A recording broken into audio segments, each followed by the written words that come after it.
Урматтуу достор, бүгүнкү видеороликте өзгөрмөлөрдү камтыган туюнтмаларды салыштыруунун кээ бир ыкмаларына токтолуп кетелик. Бул математика боюнча негизги тесттин биринчи бөлүгүндө кездешүүчү тапшырмалар. Демек, силер үчүн маанилүү. Слайддагы биринчи тапшырмага көңүл бургула. А тилкесинде да, Б тилкесинде дагы силерге туюнтма берилип турат. Силер ушул эки чоңдукту барабарсыздыктын эки жагы деп алсаңар да болот. Демек, сан барабарсыздыктардын касиеттерин колдонуу менен жөнөкөйлөтүп алып, анан салыштырсак.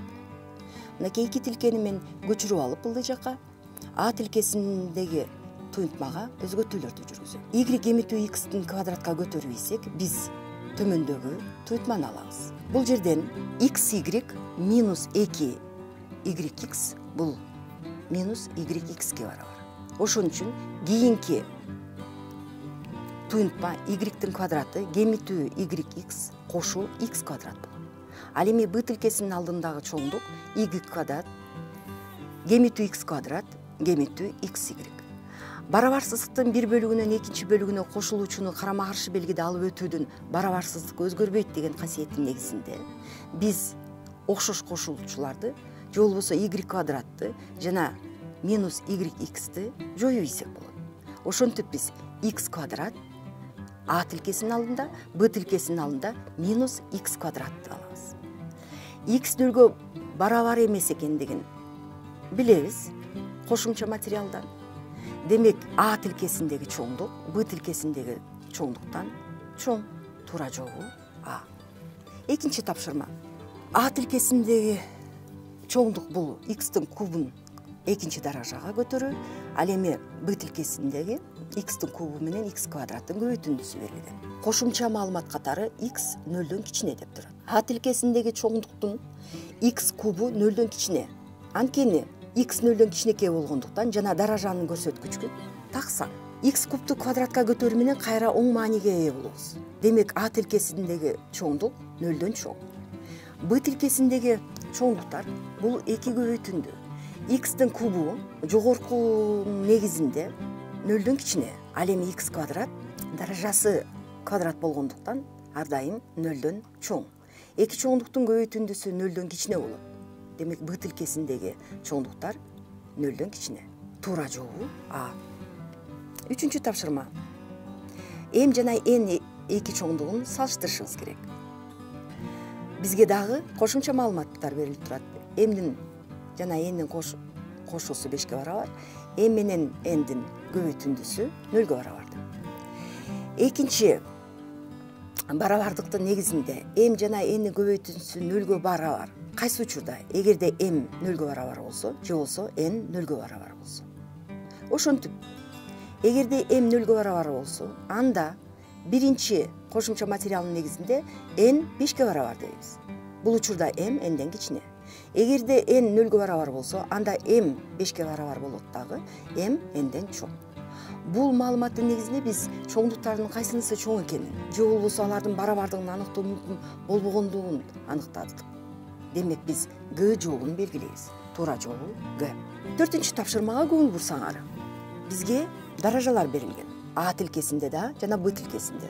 Даражанын касиети негизинде слайдда көрсөтүлүп турат. Биз муну оң тараптан сол тарапка, тескери тарапта колдонобуз дагы. А тилкесиндеги чоңдукту төмөндөгүдөй кылып жазып алабыз. 2-nin 3-чү n 3n даражасы бул 8-дин n-чи даражасы деп белгилейбиз. Ал эми 3-түн 2n даражасын 9-дун n-чи даражасы деп аныктайбыз.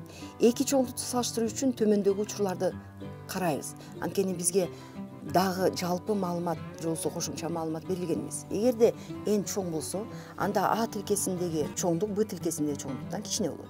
Эгерде n 0ге барабар болсо, 0-дүн даражасы 1 деген маани берет да, биз бул жерде экөө барабар экенин аныктайбыз. Эгерде n 0дөн кичине болсо, анда терс маанидеги даражаны бөлчөк катары туюнтабыз дагы, биз алымы окшош бөлчөктөрдү салыштырабыз.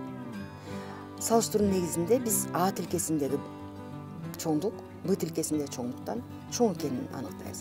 Бул маалыматтын негизинде бул чоңдуктардын кайсынысы чоң экенин, же алардын барабардыгын аныктоо мүмкүн болбогондугун дагы негиздеп бердик дагы биз Г жообун белгилейбиз. 5-тапшырма. Эки чоңдук берилип отурат. А тилкесинин алдындагы Z, Y көбөйтүндүсүн 0 менен салыштырыш керек. Бирок бизде Z, X 0дөн чоң жана X, Y 0дөн кичине деген кошумча маалымат берилген. Z, X 0дөн чоң деген бул белгилери бирдей дегенди бизге маалымдайт. Демек Z оң мааниге болсо, X да оң мааниге, Z терс мааниге болсо, X да терс мааниге. Ал эми X жана Y-тин белгилери ар башка. Эгерде X оң мааниге болсо, Y сол мааниге ээ болот. Ал эми X сол мааниге болсо, анда Y оң мааниге ээ болот. Мына ушунун негизинде Z, Y-тин маанилерин аныктайбыз. Z оң мааниге болгондо X да оң мааниге ээ болот. Эгерде X оң мааниге ээ болсо, Y терс мааниге ээ болот. Демек Z оң болгондо Y терс болот. Z терс болгондо X терс мааниге ээ болот. Ал эми X терс мааниге ээ болгондо Y оң мааниге ээ болот. Демек Z терс маани болгондо Y оң мааниге ээ болот. Ар кандай белгилери ар башка болгондуктан Z менен Y-тин көбөйтүндүсү 0дөн кичине. Туура жообу Б.